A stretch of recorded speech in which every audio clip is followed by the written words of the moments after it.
What's going on, guys? Austin here, and in this video, we are going to be taking a look at the NBA's season-ending awards. So, what we've got here, I'm going to go from, I don't want to say disrespectfully, but we're going to go in order of the least exciting to the most exciting, which means obviously we're going to end with the MVP. And for me, that means we're going to start with the most improved player. It's a cool award to show, who starts, their career at a certain place and who moves to a certain place. Because sometimes, it'll be a guy in year 1 to 2. Sometimes it'll be a guy in year 2 to 3. And then other times it's a guy like that'll be in like year 7 to 8. Just makes a jump out of nowhere. It's really cool to see. It's really cool to see how some guys will progress gradually and other guys will, take like 2 big leaps and then they peak and then they're there. Like LeBron, like his worst year statistically was his rookie year. I believe he was like 26-6. And then the next year is 27-7-7 for the rest of his career. Same thing with Luka Doncic so far. I think he was, 21-7-7 his rookie year, and then pretty much ever since he's been, 28-8-8, which is really interesting to see. But my most improved player for the 22 season is Ja Morant. This one's pretty evident. Going from season over season, he's averaging like 8 more points. Over 8 more points from last year to this year. He's more efficient from every level. That's, everywhere on the field from the 3-point line and the free throw line. You'd like to see the free throw line move up a little bit, especially considering how much he goes to the hole and how much he's going to get fouled. But, you're gonna have to take some and give some there. As far as assists go, he was more of an assist player his second year than he is this year. I think a lot of that has to do with, the massive scoring role he took over, but he didn't even move down 1 whole assist, right? He went from 7.4 to 6.7, which isn't that big. And then he moved up over a rebound and a half per game, which is, this is all a lot, especially considering he's a point guard. I don't really think he plays point guard style. To me, he feels like an Allen Iverson type of player, where he should probably be considered as a shooting guard. To me, my rule, if you're a point guard, is you have to have more assists than field goals made. And so, if you average 7 field goals made a game, and you're an 18-point a game guy, and you average 8 assists a game, then you can be considered a point guard. Whereas, if you're a 30-point per game guy, you're scoring 12 field goals a game, and you're at 6 assists, but you're the ball handler. Like if you're Steph Curry, it's really hard to say, but to me, you feel like a shooting guard, and so that's why I called Ja that. But nonetheless, the assist numbers, that's not important. Ja, clear-cut most improved player for the 2021-2022 NBA season. My executive of the year, I have Daryl Morey. I went back and forth on this. I had Mark Eversley for most of the season, but when the Bulls, started falling off, it really became difficult to keep him there. I think they should have made a move to get rid of Nikola Vucevic during the middle of the season. I think there was an easy move to be made to take and get a guy who had defensive upside that didn't need the ball, like an Andre Drummond, or if you could have packaged Vucevic with some picks and gotten Jared Allen out of Cleveland, now that they have Evan Mobley right there, there's a little bit of redundancy. I think they need more defense and offense from their center position, considering, the scoring output that they have from their guards and forwards. But Daryl Morey here, he stepped up. Pat Riley, all the moves that he made as far as, the players that he wanted to keep, bringing in Kyle Lowry and, relegating certain players to certain positions, it worked out. They're the number 1 seed, and, they still don't have a bona fide superstar. Jimmy Butler is a star. I wouldn't call him a superstar. He's a borderline top 10 player some seasons, but I don't think we can really put him in that able to win the championship as a best player kind of guy. And so that's the reason why I can't have Pat Riley number one. But Daryl Morey, this has been a really chaotic season for the Philadelphia 76ers. Mainly, we're talking about the James Harden trade. The handling of the Ben Simmons situation could have been a lot better. If I were him, I would have looked to have traded him before, a long time ago, before this got too bad, because the two players never seemed to be able to fit. And that was obvious, pretty much since the beginning. But acquiring James Harden, he traded away Paul Millsap, he acquired James Harden and Paul Millsap for Ben Simmons, Seth Curry, Andre Drummond, and 2 first-round picks. Now, Ben Simmons wasn't playing. So essentially, for this season right here, you traded away Seth Curry and Andre Drummond for Paul Millsap and James Harden, which is a fantastic trade if they can pull it off this season. Now, if they don't go anywhere except, another Eastern Conference Finals, Eastern Conference semifinals, then we're going to look back and say, well, that didn't work. But what we know right now is this team is better today than when they started the season, because not only is James Harden a slightly better player than Ben Simmons, he fits infinitely better with Joel Embiid, who is a league-leading MVP candidate. Their record was 32-22 before the Harden trade, which is good enough for 5th in the East at .592, a 59.2 winning percentage. And since the Harden trade, they've gone 19-9, which is pretty much a 68 winning percentage, a 51-31 overall record. So they've won 20 games since and only lost 10 games since, pretty much. And they were tied for the second best record in the West. That should say East. They're tied for the second best record in the East. They're tied with 3 teams. And unfortunately for me in this video, they're, because of tiebreakers and that, BS, they all the way down to 4th. So they bumped from the fifth place in the East to the 4th place in the East, but they significantly moved up as far as winning percentage goes. A couple of other moves, Kobe Altman, who, he's done a really great job of drafting in Cleveland lately. It's just I think this offseason is going to be make or break for him. What does he do with some of the veteran players? How well does he draft? Does he, make a move to get a superstar or not? And then Sam Presti, who is always just amazing. He probably drafted 2 of the top 10 rookies this season, maybe top 12. And, as usual, he's always got a buttload of picks, which he's an excellent drafter. He's drafted 3 league MVPs, 2 finals MVPs, and Kevin Durant. It's unbelievable. And my coach of the year is Monty Williams. This one should go as no surprise. I don't remember if he won it last year. I honestly can't remember who won coach of the year last year. But I don't really care. If he did win it last year, he deserves to win it back-to-back. If he didn't, it's a robbery. He deserves to win it again.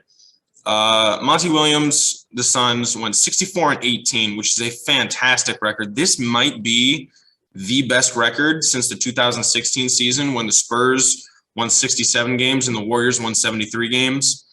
And it's 8 games ahead of second best in the NBA, the entire NBA, which means that if the finals were played today and the Suns had to play the 2nd seed, which I believe is the Grizzlies, they would be 8 games ahead of the Grizzlies, which is just insane. They have 7 players averaging 10 points per game and 2 more players that are averaging 9.4 points per game. So I couldn't put them in that 10 points per game. If they were at, 9.6 or anything like that, I would have included them.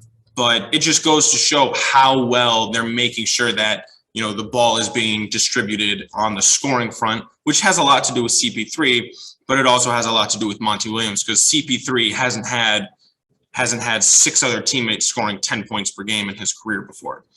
They're 5th in points scored. They're 4th in assists. They have the 7th fewest turnovers. They're 1st in field goal percentage. They're 9th in 3-point percentage. They are 8th in their opponent's field goal percent, or their opponent's points per game allowed. They're 3rd in opponent's field goal percentage allowed, and they're 5th in opponent's 3-point percentage allowed, which is a lot of words. Basically, put it all together. What does it mean? It means They're a top 5 offensive team, no doubt, and a top 5 defensive team, no doubt. They're fantastic stats because when you take it all into consideration, most teams will have, 2 or 3 great stats on one side of the ball. They'll be 5th in points scored and 4th in assists, but they'll have a high turnover rate because, they don't know how to assist without also turning the ball over. Or you'll have a high field goal percentage and a high 3-point percentage, but low in total points and low in assists. Or with defense, you can have a great three-point defense, but not a great field goal defense because you're sending players out to the perimeter. Phoenix, all of it's taken care of.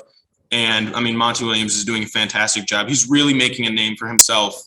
And I believe in this next wave of the NBA, throughout the next 15, 20 years or so, he's going to be looked at as one of the top 5 coaches in the NBA. The same way that, guys like Eric Spoelstra and Greg Popovich were in the last 10 years. I believe it's probably going to be Eric Spoelstra and Monty Williams the next 10 years. And I've got Eric Spoelstra next. Glenn Rivers for the Philadelphia 76ers. Taylor Jenkins in Memphis, what he's doing and the amount of wins that they have without Ja Morant and their record without Ja Morant it's incredible. And I hope I'm saying his name right. Ime Udoka in Boston. He's doing a great job with some players who I don't really necessarily believe in. I don't think you can win a championship with Jason Tatum and Jaylen Brown. At least I think you need to add another player of their caliber or, trade one of them and a piece for a player of a much higher caliber. But that's neither here nor there. These guys are doing fantastic jobs for their respective teams. My rookie of the year, somehow, some way, for some crazy reason, Cade Cunningham is a distant 3rd for the rookie of the year race, which also I don't know why this picture is blurry. Which is just a total travesty. Are they all blurry? No, just this one. It wasn't blurry when I made the video. That's upsetting. So yeah, Cade Cunningham is a distant 3rd, which is an absolute travesty. It means that dumb people are making those rankings and dumb people are in charge of the hype. And it's also a part of that Detroit versus everybody mentality, where the league doesn't really respect Detroit. It never has. It's never cared about any era that the Detroit Pistons have ever lived in. Just to go over a few stats of why Cade Cunningham is clearly and obviously the best player of this rookie class. He's averaging the most points by a bit, 17.4 points, which is a lot for a rookie. He's doing it on 42, 32, and 85 shooting, which isn't great, but when you watch the games, he's always being guarded by the opponent's best defender because he's by far the best player that the Detroit Pistons have, just depending on how you feel about the occasional appearance of Jeremy Grant and the late season addition of Marvin Bagley, who, neither of those guys have been there for a lot of the games for the Pistons, rather. He's 5.6 in assists, which is 2nd for all rookies, I believe behind only Josh Giddey. He's averaging 5.5 rebounds as a point guard. He has 1.2 steals per game, which is 1st, and he's averaging 0.7 blocks, which is 7th. And these are rookie rankings. But just look at this: 1st, 2nd, 5th, 1st, 7th. It's hard to imagine why any smart person wouldn't have him number 1 on your rankings. Evan Mobley's great. All he does is, score and play defense. He's not a leader. He's not a passer. He's a great interior defender, but he can't create his own shot. Scotty Barnes is good. He's basically Evan Mobley with a little bit more offensive versatility and less defensive skill. Josh Giddey is the next best point guard in this class, and then Franz Wagner, in my opinion, is just a distant 5th from the rest of these. If you ask me, it goes Cade at number 1, Evan and Scotty are in that next tier, Josh is in the 3rd tier, and then Franz is in that last tier. My 6th man of the year, I have Tyler Hero, Mr. Snarl himself. he's been the sixth man of the year all year. Nothing has really changed. I mean, Kevin Love and what he's doing with the kids in Cleveland has been really good. Montrezl Harrell, I would have been able to put him higher if the Washington, I almost called them the Bullets, if the Washington Wizards had a better season. And Kelly Oubre and Cameron Johnson they're both on playoff teams, but they're having good seasons for playoff teams. Cameron Johnson's a little bit lower because he's much, much lower on the on the minutes table on how many minutes per game he's played for the Suns than Kelly Oubre is on the Charlotte Hornets. Jeez, there's so many names have changed throughout the NBA. For a second, I wanted to call them the Charlotte Pelicans, which really just would have made me angry if I accidentally said that out loud. But you take a look at some of Tyler Herro's stats: 20.7 points, which is really good. If you're averaging 20 points per game, that's fine. 45, 40, 87 shooting. This is about as close as you can get to a 50, 40, 90 volume player without having them be a superstar. Because if he was averaging 50, 40, and 90, which he's almost there on 20 points per game, you'd be like, oh my gosh, this guy's amazing. I believe the worst player to ever average a 50, 40, 90 on enough shots to qualify is Chris Middleton. And I mean, he was the second best player on a championship team. So take that as you will. He's averaging 4 assists, 5 rebounds, which, I mean, it's what you'd expect from a short shooting guard. I mean, I think 5 rebounds is actually pretty good. He's a good effort player, especially on offense. His shooting, he seems to be kind of like a Kobe shooter, where he has stretches where he can shoot really great, but he's not an incredible, like, consistent 3-point shooter. And I mean, that's a lot to say for a guy that's averaging 40% made threes. He's really improved throughout his career. An argument could be made that he should have been most improved player at one point. He really pushed himself into the limelight in the bubble. And I think if he can have a good playoffs, he's really going to cement himself as, a real starter and a potential future all-star in the NBA. I believe the next one is Defensive Player of the Year. Yes. So I have Rudy Gobert here, which I kind of went back and forth on this because Rudy Gobert has 3 Defensive Player of the Year awards already. And there's only a list of 2 guys that have 4 Defensive Player of the Year awards. And so it's really difficult to decide whether or not you want to put him in that category of, oh, okay, so he's one of the, 5 best defenders of all time, according to those metrics. Is he? I don't know, but it's kind of hard to put anybody else here. I mean, I think that he won one that Draymond Green should have won earlier on. So, it's a give and take, but, I have to be integrous to my opinions, and that is that Rudy Gobert is the best defensive player right now in the NBA. He's averaging 11 defensive rebounds per game, which is more than most players, most centers even, will average defensively and offensively. He's leading the league in defensive rebounds and leading the league in total rebounds. He's averaging 0.7 steals per game, which is crazy for a guy that's like 7 foot. 2.1 blocks per game, which is, that's just routine. 2 blocks a game. It's just what you get with a guy like Rudy. And he's allowing 48.5% from the field, which is crazy to me because he's such a high volume defender. If you don't watch Utah, you have to understand what they do.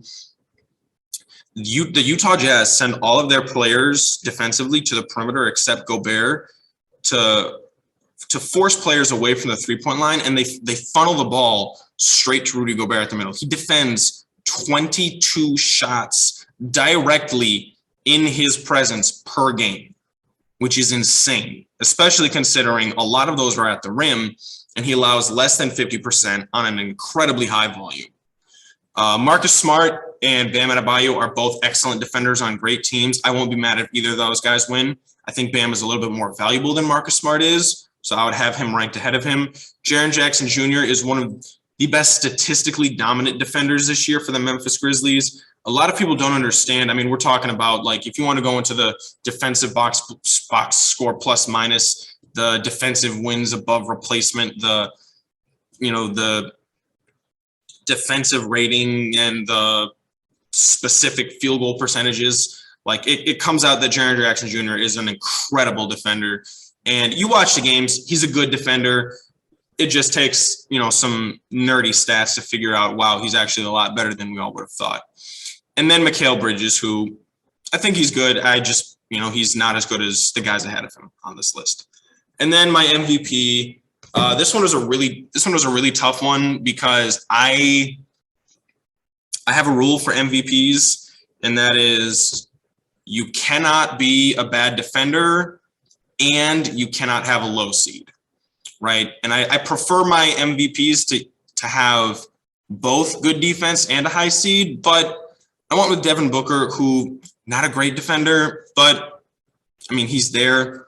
The problem is that everybody else on my list, 2, 3, and 5, are all very good defenders, and 2, 3, and 4 are incredibly high stat players as well. Incredibly high. The difference is Devin Booker is 8 games better than the next seed in the NBA, which none of these guys are on anyway. 64 and 14. That's not right. I think they're 67 and 18. I should have I forgot to update that. But they're first in the West by far. He's averaging almost 27 points per game. And this is another almost 50-40-90. He's averaging 47, 38, and 87% shooting. And 27 points per game on that efficient shooting is incredible. Like, that's Larry Bird stuff right there. He's averaging 4.8 assists to 2.4 turnovers, which is exactly 2 to 1. And that's my ratio. My 2 to 1 ratio is where you have to be considered a good passer. Average, 2 to 1, you're good. If you're anything less than that, then you're below average. You're not good. So that's great, especially considering he's a shooting guard and the number 2 guy for assisting the ball on his team is, number 2. He's the number 2 in the starting lineup at least. And he's averaging 5 rebounds per game, which, it's whatever for, a slightly undersized shooting guard. Giannis Antetokounmpo, he's number 2 to me clearly because he's the best player in the NBA. Because he's a top 5 offensive player and a top 5 defensive player. And that makes him the best player in the league because nobody else, there's not many players who are top 10 in either category, let alone top 5. Joel Embiid, who, is leading the 76ers throughout all this chaos. And Joel, he's really grown up. You can tell that when he came into the league, he didn't have the mentality to be a leader, at least the leader that he needed to be. And I think he's really stepped into that role. Luka, I'd want to have higher, but his team is so many spots behind all of these other teams as far as seeding. And then Jimmy Butler, I'd like to have him higher, but he just hasn't been having the offensive season that I would have wanted him to have. And so that's why Devin Booker is the MVP. Giannis to me is clearly second. I would be okay to see Joel Embiid win that MVP. And as much as I like Luka Doncic, and as much as I told the Suns that they should draft Luka Doncic, because who cares how they fit? Luka Doncic and Devin Booker would be just insane. One of the most unstoppable, offensively great, defensively weak backcourts we've ever seen. He's not a good enough defender, and his team isn't in a good enough position to win the MVP. So that's my rankings right there.